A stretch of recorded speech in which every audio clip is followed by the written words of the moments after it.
Nityananda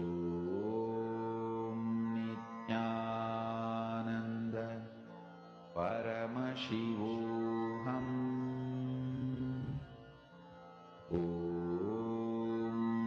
Nityananda Paramashivoham Nityananda Paramashivoham Nityananda Paramashivoham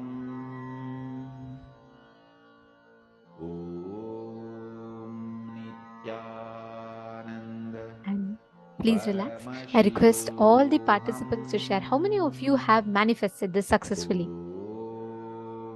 How many of you were able to see and manifest this successfully? Paramashivoham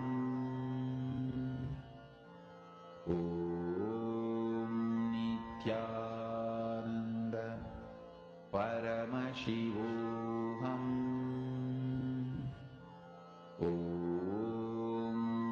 Nityananda Paramashivoham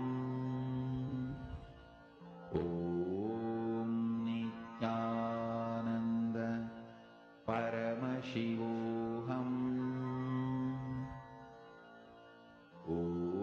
Now, understand the moment you start seeing, go on sharing whatever you are seeing. And whenever you do that, right, your inner space actually starts manifesting integrity. And you will see so many unnecessary doubts that comes in your inner space will just automatically melt away. Now we are going to be entering into a very beautiful session called the Sadashiva Tattva. Let us now listen to these revelations from Swamiji.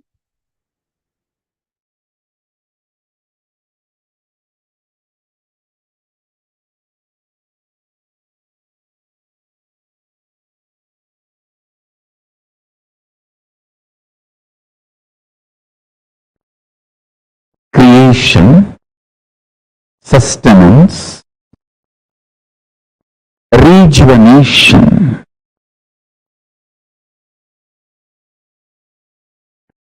putting in delusion or pulling out of delusion, and liberation. All the five. Listen. Creation, maintenance, destruction or rejuvenation, the Sangha Tattva, and putting into delusion or pulling out of delusion, Trobhava Tattva,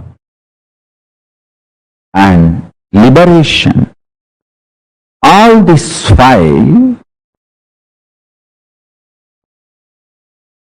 aspects of Paramashiva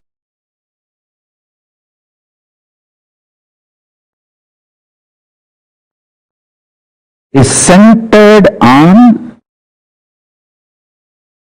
destruction or rejuvenation, Samhara Tattva. Listen.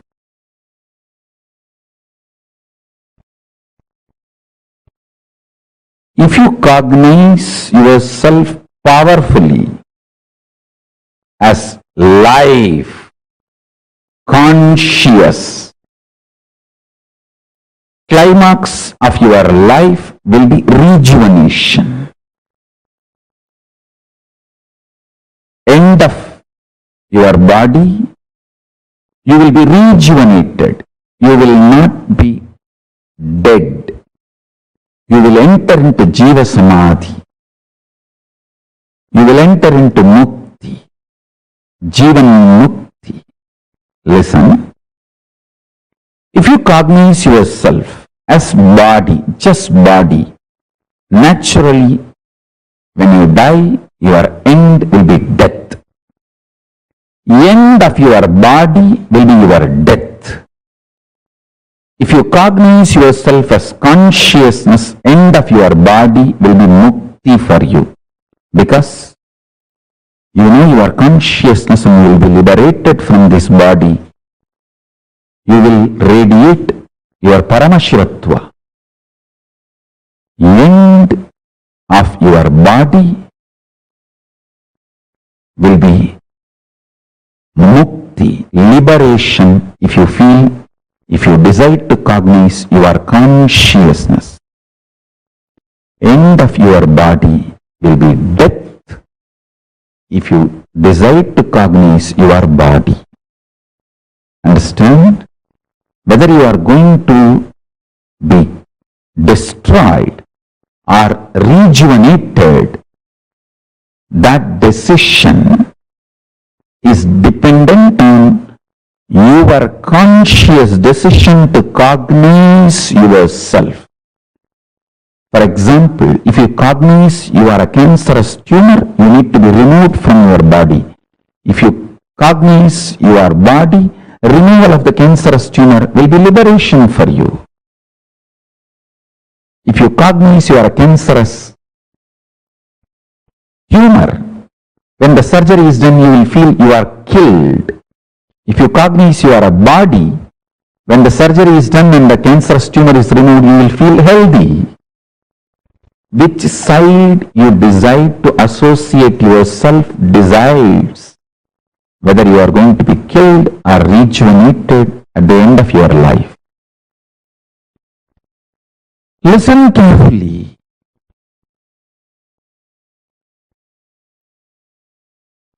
With this consciousness, consciously cognizing, if you start living intensely, if you decide to live with this conscious cognition and start deciding intensely, start making conscious cognitions intensely,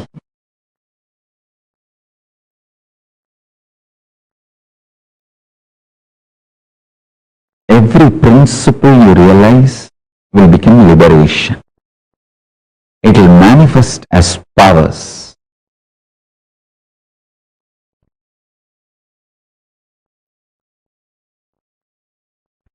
Shaktipada, initiation from the master,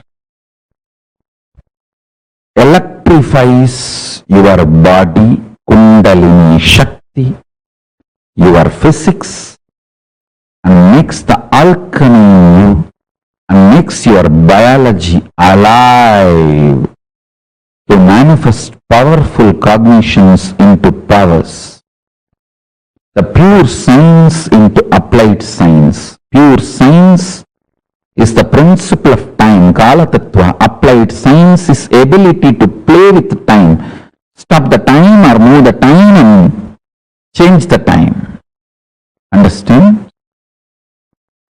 Powerful cognitions, when they are cognized with initiation, they just become powers in you. I want all of you to internalize this one truth today.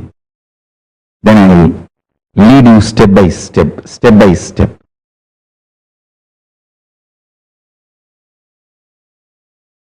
I'll give you a simple technique which I directly received from Arunagiri Yogeshwara.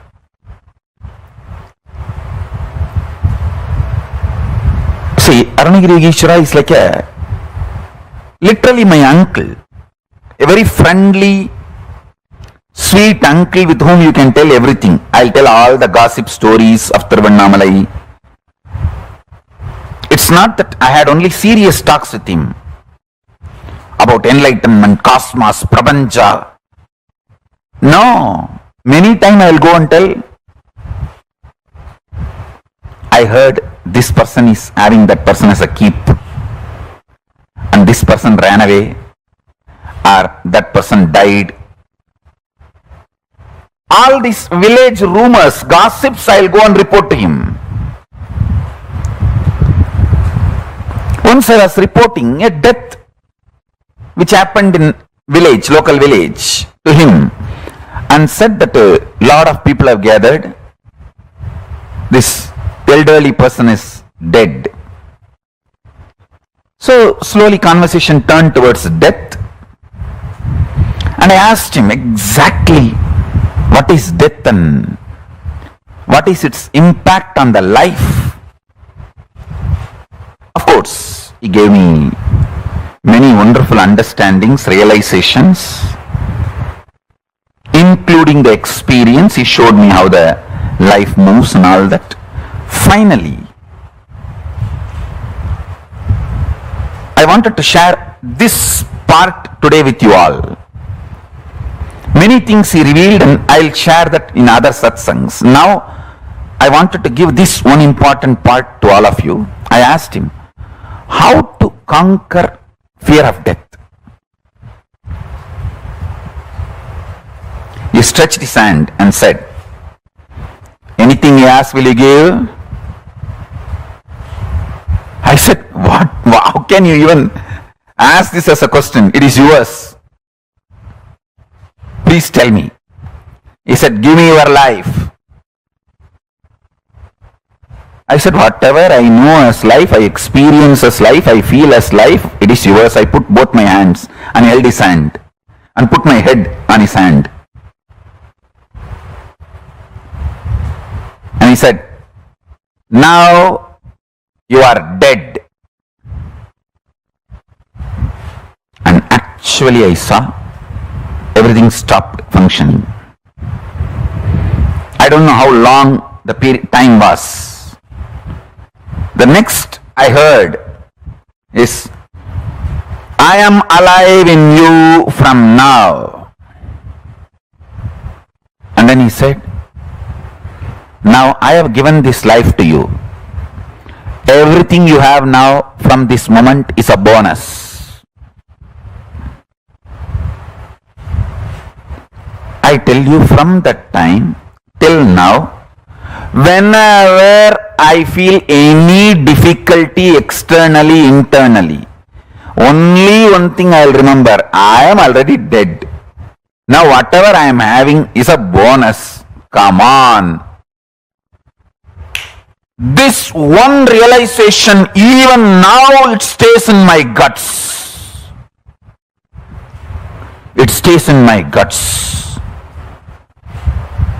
It just rejuvenates me every time I remember. Every time I face the difficulties externally or internally, I remember holding his hand with my both hands and putting my head on his hand and declaring, I am giving everything to you. And he declaring, you are dead. And then he's saying, from now, I am alive in you. So the life is my gift. Everything is my gift. You can't complain about anything anymore. In multiple dimensions, I started realizing it. I can't take the life for granted anymore. I can't complain about anything, about anybody, about anything anymore. I can have only one thing, gratitude. Nothing else. I can't complain. God, what a shift He gave me in life. What a change He has done to me.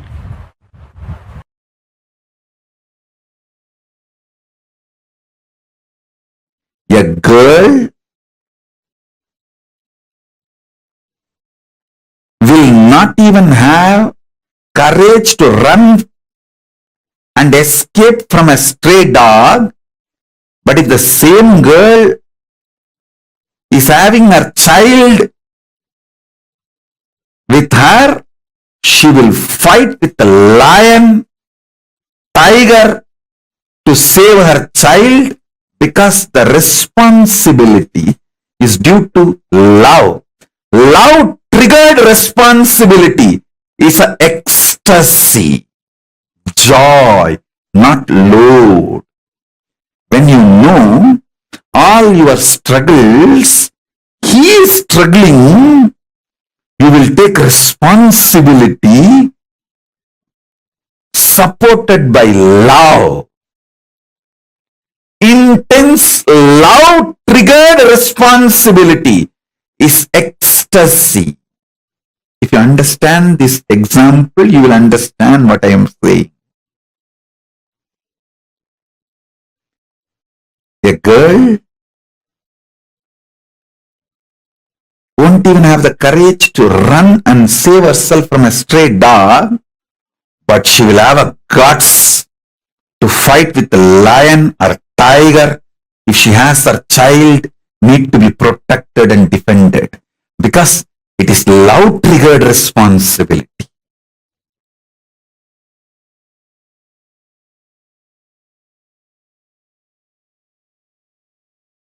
If you start contemplating, cognizing, doing samyama on this powerful cognition, have only Paramashiva as internal external dependency. Do not have, believe, think you need to have any external internal dependency other than Paramashiva, your consciousness. Any fear you have, greed you have, the false belief you have built, you need internal, external, other dependencies other than Paramashiva. Start pinning down those patterns, root patterns, and start the completion process. Start integrating yourself to Paramashiva. You will see miracles start happening. You will see power manifestation start happening. You will see exactly everything you need start happening. Once that happens, you will start convincing others. You will start enriching others. Your economic policies, relationship policies, everything will be integrated to your Paramashiva Tattva, consciousness, existence of Paramashiva.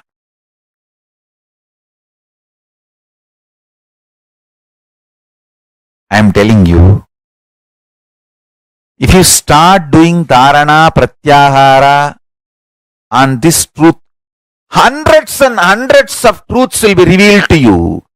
Lot of delusions will start getting destroyed. Have matured conversation with yourself. Do this work. Do this as a homework. Then you will understand what I am saying. Then you will understand what I am saying.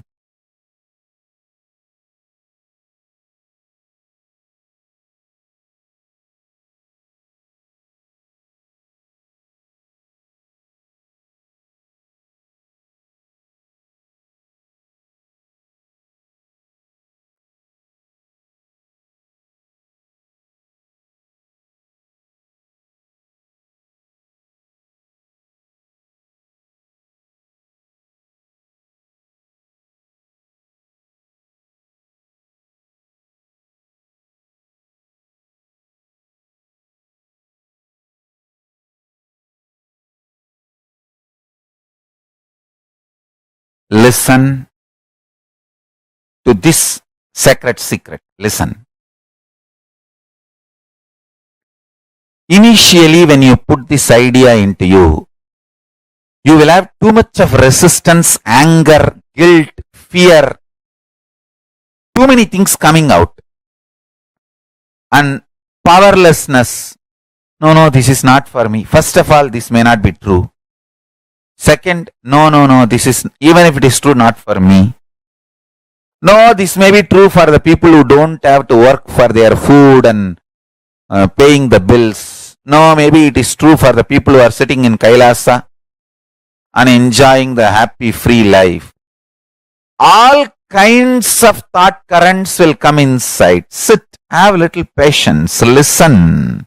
listen to yourself and start penning down precisely what all resistance, anger, fear, guilt, powerlessness, what all is getting blurted out, vomited by your immature mind. Listen, pen down.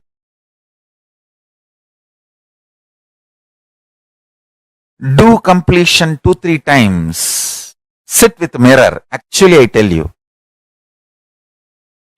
if you sit with mirror and chant Mahavagya and do completion, you will see me in the mirror. Then all your patterns are complete. Till you see me in the mirror, do completion with the mirror. Your form will disappear and my form will appear there. Till then, sit in front of mirror and do completion. Understand? This is the initiation I am giving to all of you. Sit in front of mirror. Pen down all these patterns and fears and everything. Intensely chant Mahavagya and see the mirror and start reliving this pattern. Start completing. You will see me appearing in the mirror and making you completely complete and making you manifest powerful cognitions and powers. Till I appear in the mirror, continue completion. And I tell you, I will really appear in the mirror and make you complete and make you manifest powers. When I say, I mean. Just sit in front of the mirror and declare simple integrity to me. Start chanting Mahavagya and remember this powerful cognition, today's cognition. Pen down all the incompletions, fears, anger, guilt, impossibility, patterns which tells you no, you need to be dependent internally, externally other than Paramashiva. Pen down all of that. Whatever patterns tells you, you need to be internally, externally dependent on something else other than Paramashiva. Pen down. Pen down. Sit in front of mirror and start completing all those patterns and incidents, root incidents, everything. Let all the incompletions melt down, be completely burnt away. You will see in your pure inner space and in the mirror me appearing.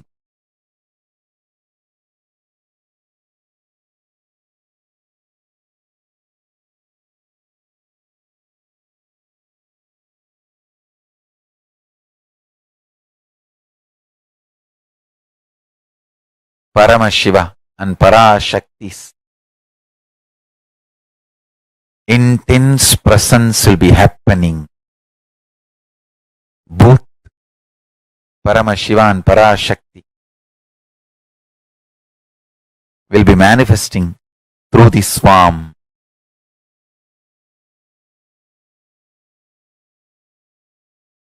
And blessing you, making you completely complete and making you manifest the powerful cognitions and the powers.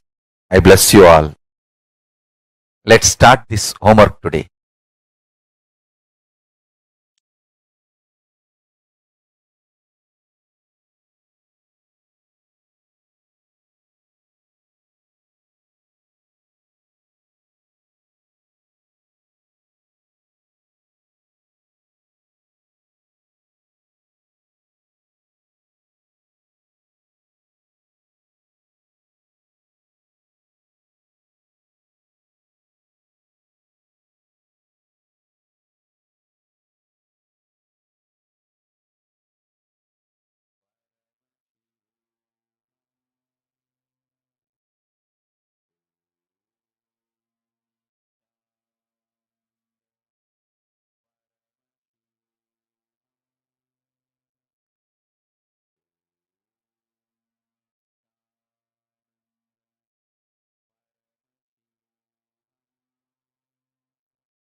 Nityanandam, what a beautiful, beautiful boon this was. Oh my God. Swamiji said that Swamiji is stretching his hand for all of us now. Understand? This literally, this is a gift that each of us are getting.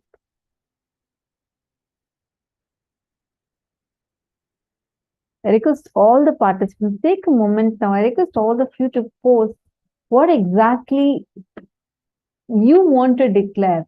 What did you understand from this such a sweet incident that Swamiji shared with Arunagiri Yogeshwara?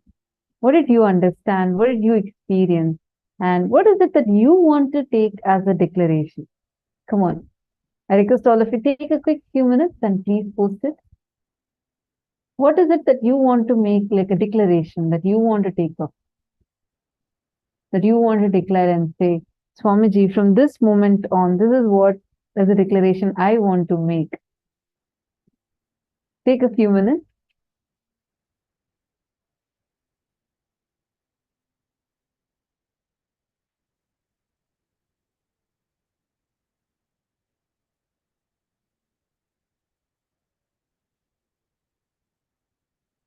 All of you can make that as a declaration now.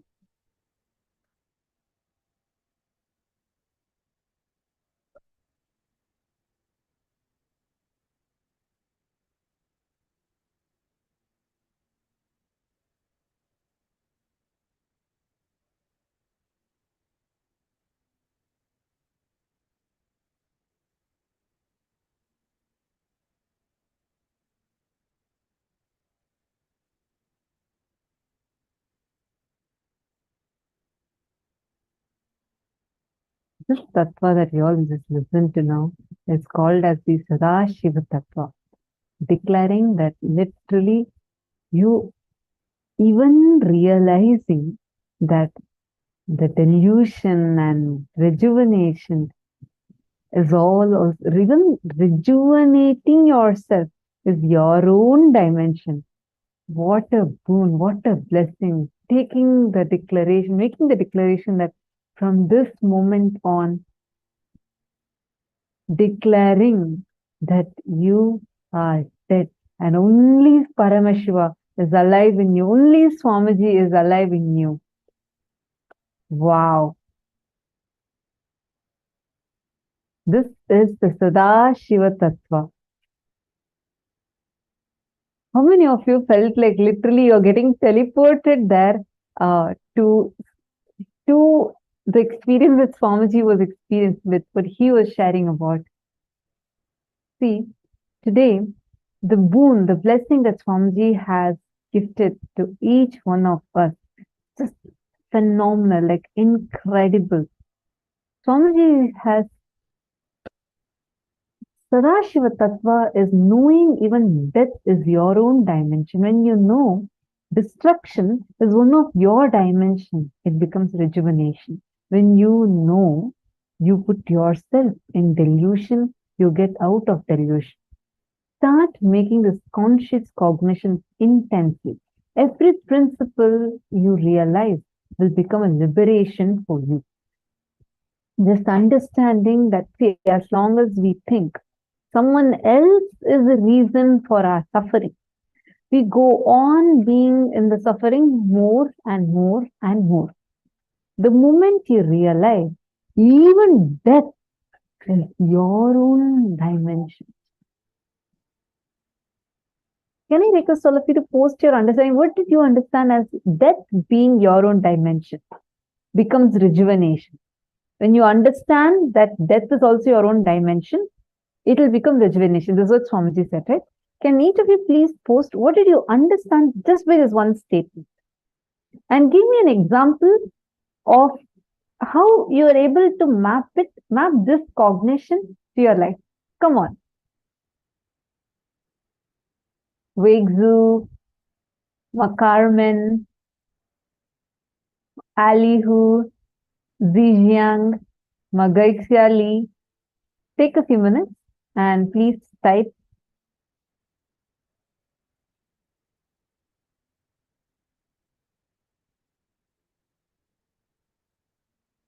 Ma Gokila Devi has posted, last 2 days I've been watching people who are sick and old.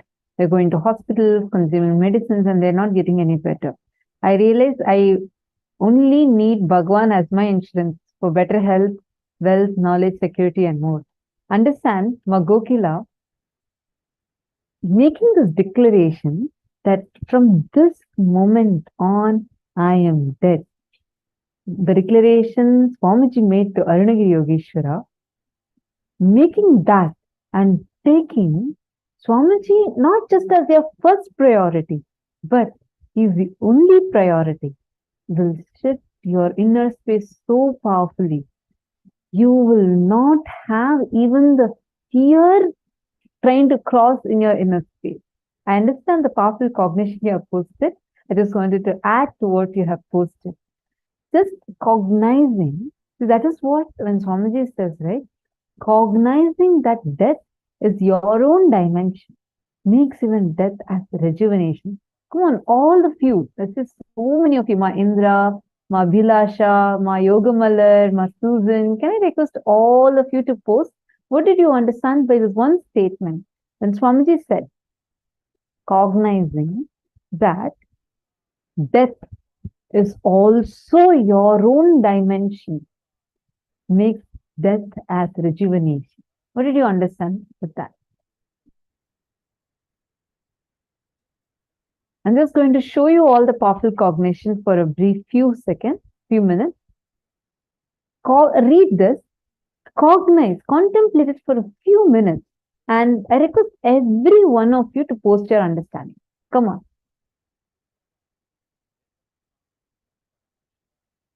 Read it. You can see, even the people who have already posted, you can add to it.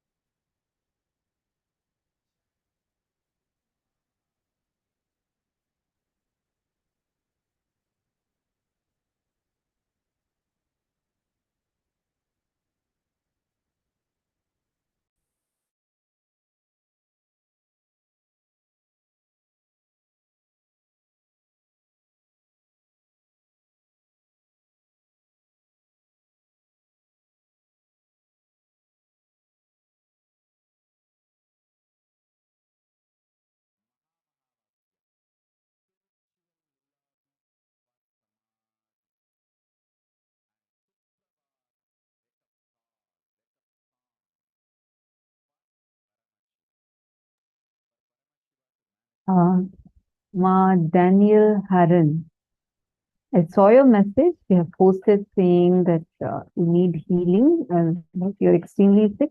Don't worry. Please make sure you take care of yourself with all the right things that are needed for you. And if you wish to have healing, our support desk team is right now going to be reaching out to you and supporting you with providing you with the spiritual healing service.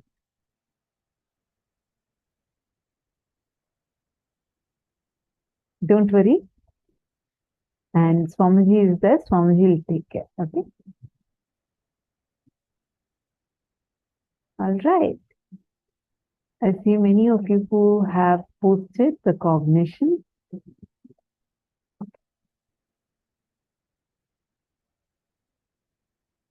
When you believe yourself to be your consciousness, then you're rejuvenated. When your body dies. If you believe you're the body, then you will experience death. Okay? I exist beyond death. Okay? My old, I rejuvenated and replaced with Paramaśiva. Okay?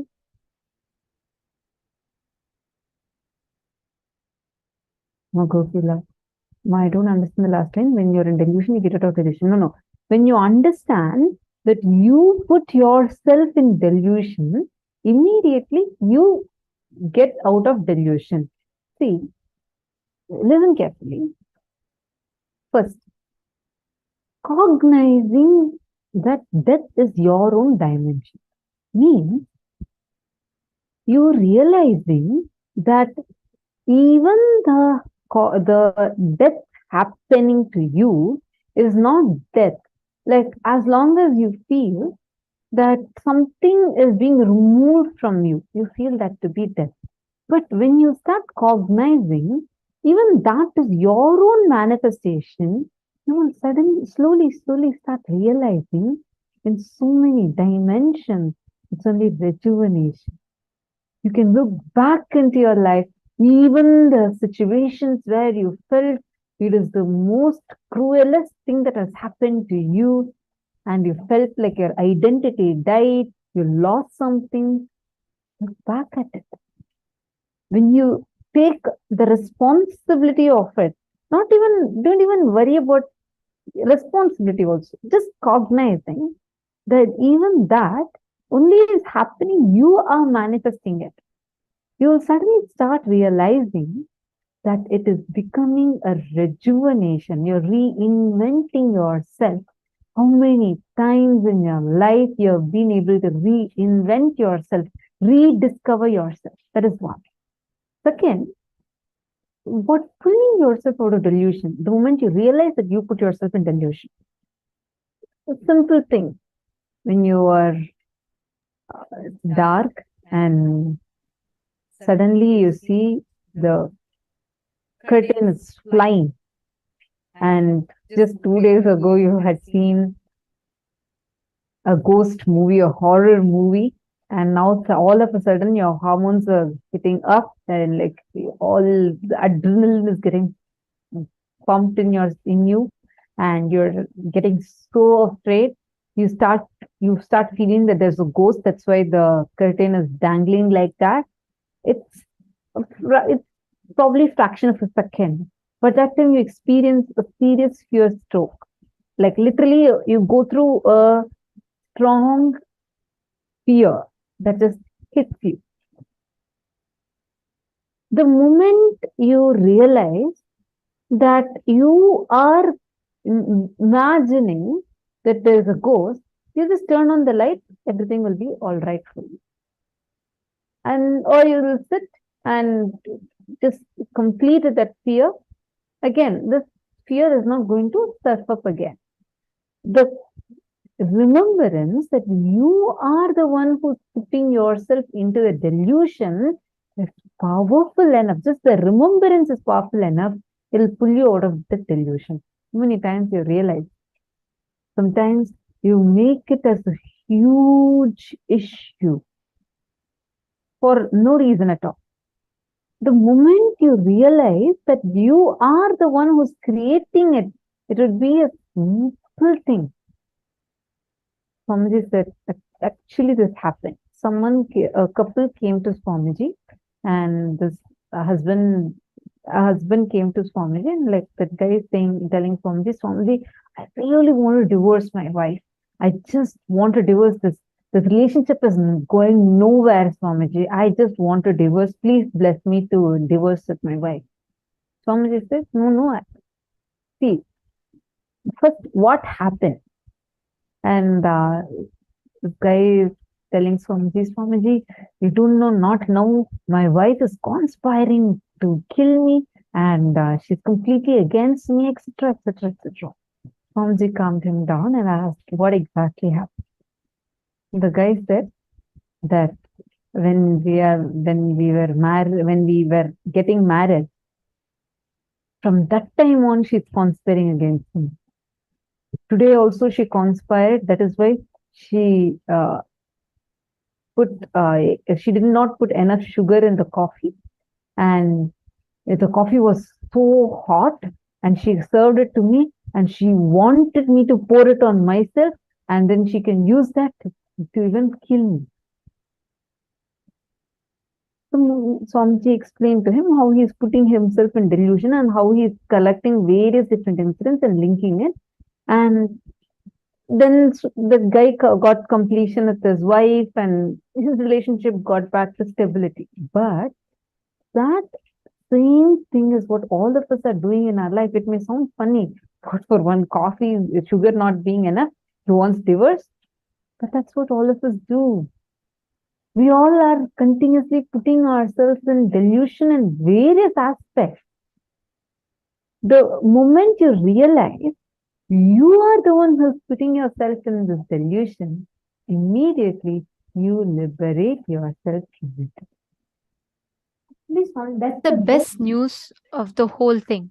The moment you realize the delusion, you get out of delusion.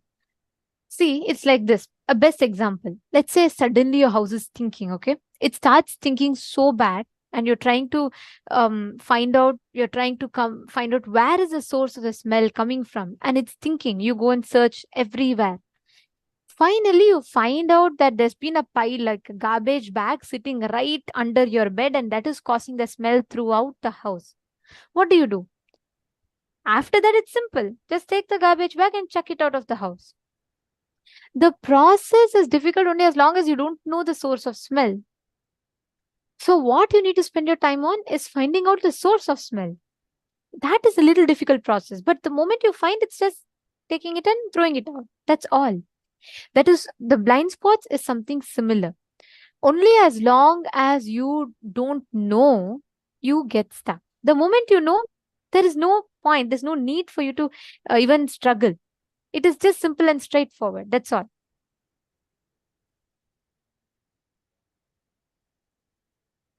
So the moment you understand, the moment you just cognize what is the blind spot you are stuck in, you will just realize, you will just be able to free yourself from this whole cycle that you're stuck with. Understanding? The moment you cognize what is a blind spot, you caught the thread. After that, it's just simple. It's just matter of you liberating yourself. You just need to know, okay, next time if my blind spot is that I get triggered when a person tells this, come on, next time I will be aware, I will not fall into that delusion. That is all is the rahasya. That is all is a thing. When you realize every moment of your life is His grace, that's all you need to do. Swamiji said, right? The moment you realize your whole life is a lease Paramashiva has given you, you have no rights to be incomplete after that. That's all is the game of life. The moment you feel even living birth, Swamiji said, birth itself is not here, right? What are you talking about, birth, right? That's all it is. The moment we think we understand the larger context of life, we will stop exaggerating so much on our problems. So then you win the game of life. So beautifully, Swamiji explains this whole thing. Now, there's a very powerful meditation exercise. Just sit in front of the mirror, okay? Meditate on this one cognition that be dependent only on Paramashiva for all the internal and external dependencies. Internal or external, all of that only depend on Paramashiva. Fear, greed, everything, any other belief or incompletion you carry, anything you have, just drop that. Look at your life, just look at yourself and realign all your patterns to just aligning to Paramashiva. Take a few minutes. I request every one of you to sit in front of the mirror and intensely just look at the mirror and manifest you are Paramashiva. The space, the state that you are Paramashiva, everything only depends on Paramashiva and nothing else. Take a few minutes.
and connect. Remember, revisit the cognitions that Swamiji himself revealed. Intensely gaze into the mirror.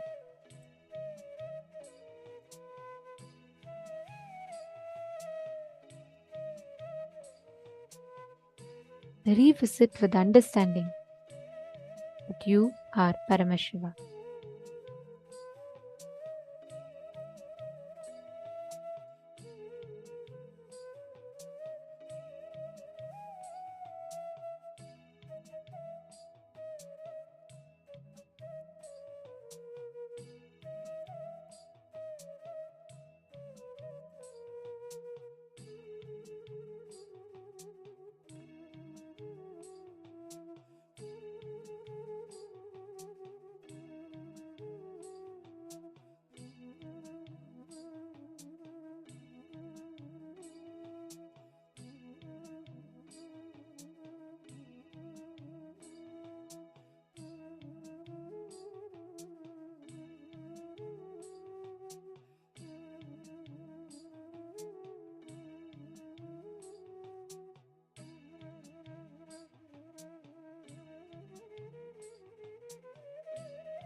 same space, as all of you connect, manifest the experience that you are Paramashiva, you are Sadashiva.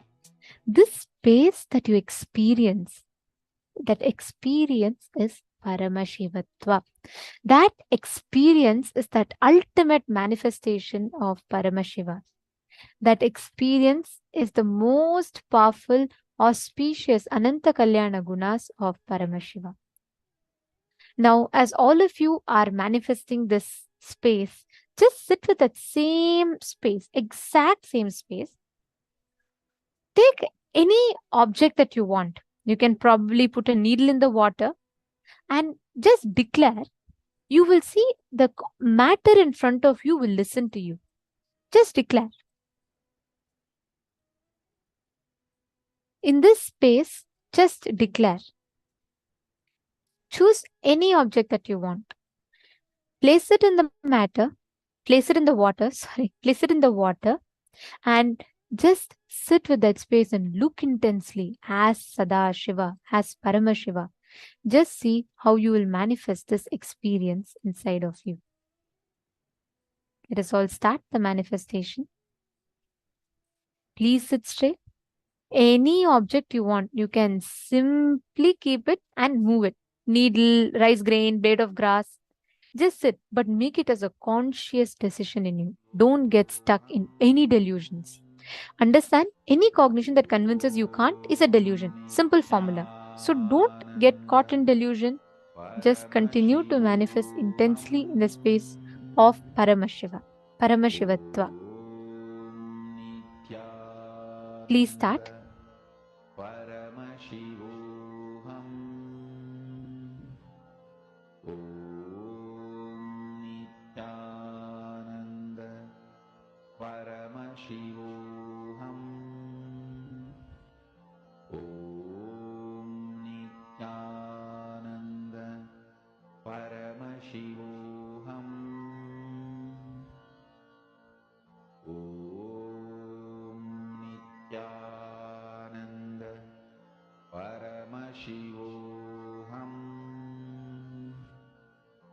Om Nityananda Paramashivoham Om Nityananda Paramashivoham Om Nityananda Paramashivoham Om Nityananda Paramashivoham Om Nityananda Paramashivoham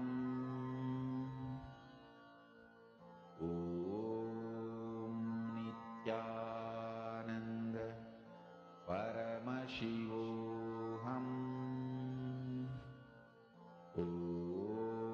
Om Nityananda Paramashivoham Om Nityananda Paramashivoham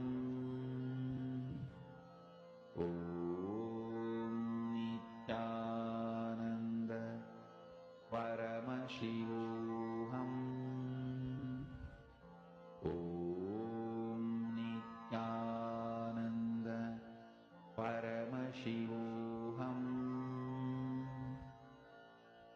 Om Nityananda Paramashivoham Om Nityananda Paramashivoham Om Nityananda Paramashivoham Om Nityananda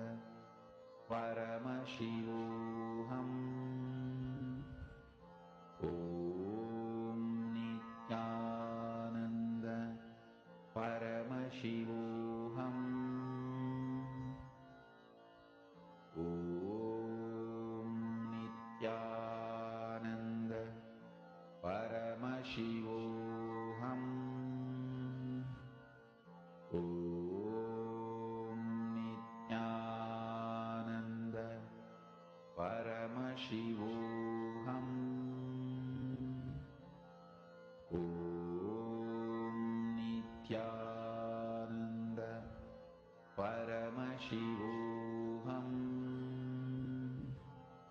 Om Nityananda Paramashivoham. Om Nityananda Paramashivoham. Om Nityananda Paramashivoham. Om Nityananda Paramashivoham. Om Nityananda Paramashivoham. Om Nityananda Paramashivoham. Om Nityananda Paramashivoham. Om Nityananda Paramashivoham. Om